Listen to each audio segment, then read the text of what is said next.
ಮುಂದೆ ಸಿಂಹರಾಶಿ. ವ್ಯಾವಹಾರಿಕವಾಗಿ ಉತ್ತಮ ಇದೆ, ಕೆಲಸದ ಒತ್ತಡ ಜಾಸ್ತಿ.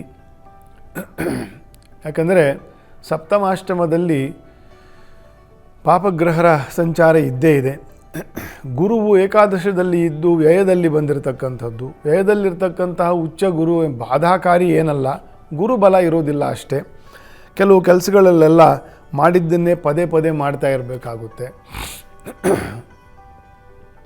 ಸ್ವಲ್ಪ ಕನ್ವಿನ್ಸ್ ಜಾಸ್ತಿ ಮಾಡಬೇಕಾಗುತ್ತೆ. ಸೇಲ್ಸು ಮಾರ್ಕೆಟಿಂಗ್ ಟೀಮಲ್ಲಿ ಕೆಲಸ ಮಾಡ್ತಿರೋರು ಅಥವಾ ಸರ್ಕಾರಿ ಉದ್ಯೋಗಗಳಲ್ಲಿ ಕೆಳಹಂತದ ಕೆಲಸಗಳನ್ನು ಮಾಡ್ತಾ ಇರ್ತಕ್ಕಂಥವರು ಅಥವಾ ಮೇಲಧಿಕಾರಿಗಳು ಕೆಳಗೆ ಕೆಲಸ ಮಾಡ್ತಾ ಇರ್ತಕ್ಕಂಥವ್ರ ಮೇಲೆ ನಿರೀಕ್ಷೆ ಜಾಸ್ತಿ ಆಗಿ ಅವರು ಅದಕ್ಕೆ ತಕ್ಕಂತೆ ಪೂರಕವಾಗಿ ಕೆಲಸ ಮಾಡದೆ ಈ ರೀತಿಯ ಔದ್ಯೋಗಿಕವಾಗಿರ್ತಕ್ಕಂಥ ಕಾರ್ಯಕಲಾಪದಲ್ಲಿ ಇರ್ತಕ್ಕಂತಹ ಕೆಲಸಗಳು ಸ್ವಲ್ಪ ಮನಸ್ಸಿಗೆ ಸಮಾಧಾನ ಬರಲ್ಲ. ಕೆಲಸದ ಒತ್ತಡ ಅಂತ ನಾವು ಹೇಳಿಬಿಡ್ತೀವಿ, ಏನಪ್ಪ ಹೇಗಿದೆ ಕೆಲಸ ಅಂತ, ಸ್ವಲ್ಪ ಸ್ಟ್ರೆಸ್ ಅಂತ ಹೇಳ್ತೀವಿ ಅಷ್ಟೇ. ಸ್ವಲ್ಪ ಸ್ಟ್ರೆಸ್ ಅನ್ನೋ ಒಂದೇ ವರ್ಡಲ್ಲಿ ಏನೇನೆಲ್ಲ ಇರ್ತದೆ ಅನ್ನೋದಕ್ಕೆ ಅದನ್ನು ಹೇಳಿದ್ದು, ಏನಕ್ಕೋಸ್ಕರ ಆಗ್ತದೆ ಅಂತ. ಮತ್ತು ಪಿತ್ತದೋಷ ಉಂಟಾಗ್ತಕ್ಕಂತಹ ಸಾಧ್ಯತೆ. ಪಿತ್ತ ಆಗುವುದು ಮುಖ್ಯವಾಗಿ ಆಹಾರದಿಂದ.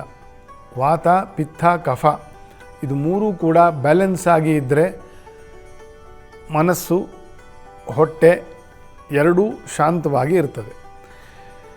ಯಾವಾಗ ಜನ್ಮಕೇತು, ಕುಜನ ದೃಷ್ಟಿ ರಾಶಿಗೆ, ಸಪ್ತಮಾಷ್ಟಮಗಳಲ್ಲಿ ಪಾಪಗ್ರಹರ ಸಂಚಾರ ಇದೆಲ್ಲ ಒಟ್ಟಿಗೆ ಇರುವ ಸಿಂಹರಾಶಿಯವರಿಗೆ ಪಿತ್ತದೋಷ ಕಾರಣ ಆಗ್ತದೆ. ಅವಶ್ಯಕತೆಗಿಂತ ಜಾಸ್ತಿ ತಿನ್ನುವುದರಿಂದ ಪಿತ್ತ ಜಾಸ್ತಿ ಆಗುತ್ತೆ. ಎರಡು ಅಡುಗೆ ಬಡಿಸ್ತಾ ಇರ್ತಾರೆ ಯಾವುದೋ ಫಂಕ್ಷನ್ನಲ್ಲಿ, ಒಂದು ಸ್ವೀಟು ಇರ್ತದೆ, ಅಲ್ಲಿಗೆ ಸಾಕಾಗತ್ತೆ. ಆದರೆ ಅವರು ಇನ್ನೂ 2-3 ಸ್ವೀಟ್ ಹಾಕ್ತಾರೆ.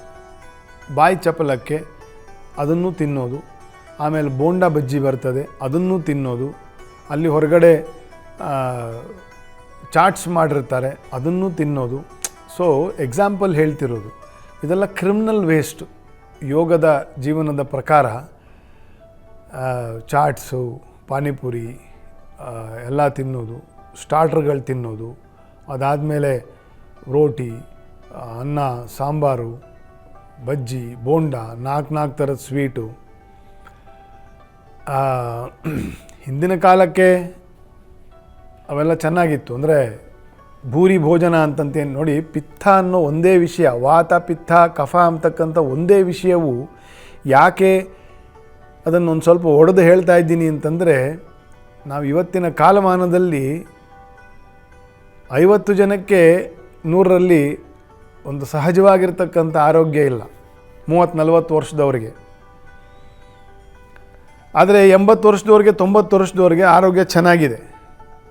ಯಾಕಂದರೆ ಅವ್ರದ್ದು ಜೆನೆಟಿಕ್ಸು ಆ ಕಾಲದ್ದು.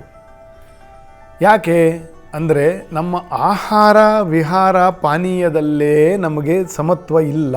ಹಾಗಾಗಿ ನಮಗೆ ವಾತಪಿತ್ತ ಕಫ ವಿಕಾರಗಳು ಜಾಸ್ತಿ ಆಗ್ತದೆ. ತಲೆನೋವು, ಬೇನೆ, ತಲೆಭಾರ, ಕಣ್ಣು ಬೇನೆ, ಕಣ್ಣು ಭಾರ, ಪದೇ ಪದೇ ಇನ್ಫೆಕ್ಷನ್ ಆಗೋದು, ಜ್ವರ ಬರೋದು, ಹಾರ್ಟ್ ಪ್ರಾಬ್ಲಮ್ ಬರೋದು, BP ಏರೋದು, ಒಬೆಸಿಟಿ, ಇದೆಲ್ಲ ಏನಕ್ಕೆ ಆಗ್ತಾಯಿದೆ? ನಮಗೆ ಗೊತ್ತಿದೆಯೋ ಗೊತ್ತಿಲ್ವೋ ನನಗೆ ಗೊತ್ತಿಲ್ಲ. ಆದರೆ ಅದನ್ನು ಗಮನಿಸಿ ನಿಮ್ಮ ತನಕ ವಿಷಯ ಮುಟ್ಟಿಸೋದು ನನ್ನ ಕೆಲಸ. ಹಾಗಾಗಿ ಇವರು ಸಿಂಹರಾಶಿ ಅಂತ ಒಂದು ನಿಮಿತ್ತ, ಅವರಿಗೆ ಜಾಸ್ತಿ ದೋಷಗಳು ಬರ್ತದೆ. ಇದು ಪಿತ್ತ ದೋಷ. ಇವಾಗ ಯಾಕೆ ಅಂತ ನಾನು ನಿಮಗೆ ಹೇಳ್ತಾ ಇದ್ದೇನೆ. ಯಾಕೆ ಅಂತಂದರೆ, ನಾವು ಉಣುವುದರಲ್ಲಿ ನಾವು ಎಚ್ಚರ ಪೂರ್ತಿ ತಪ್ಪಿಬಿಟ್ಟಿದ್ದಾರೆ. ಜನ ಪೂರ್ತಿ ಎಚ್ಚರ ತಪ್ಪಿಬಿಟ್ಟಿದ್ದಾರೆ. ಬೆಳಿಗ್ಗೆ 7 ಗಂಟೆ 8 ಗಂಟೆಗೆ 4 ಇಡ್ಲಿ, 2 ವಡೆ, ಪಲಾವ್, ಪಚಡಿ, ಇದೆಲ್ಲ ನಮ್ಮ ಕಲ್ಚರ್ ಅಲ್ಲ ಇದು.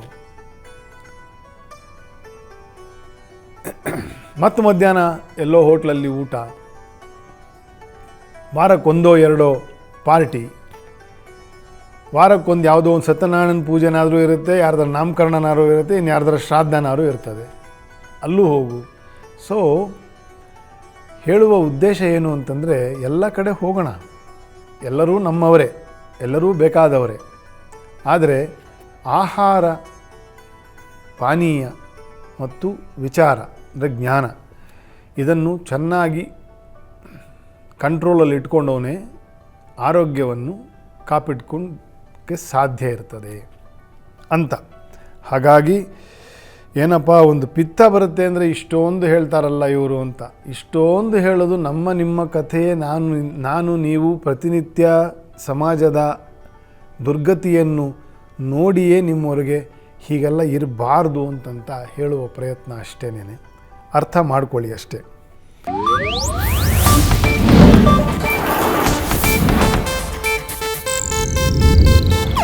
ಇದು ಏಷ್ಯಾನೆಟ್ ನ್ಯೂಸ್ ನೆಟ್ವರ್ಕ್ ಪ್ರಸ್ತುತಿ.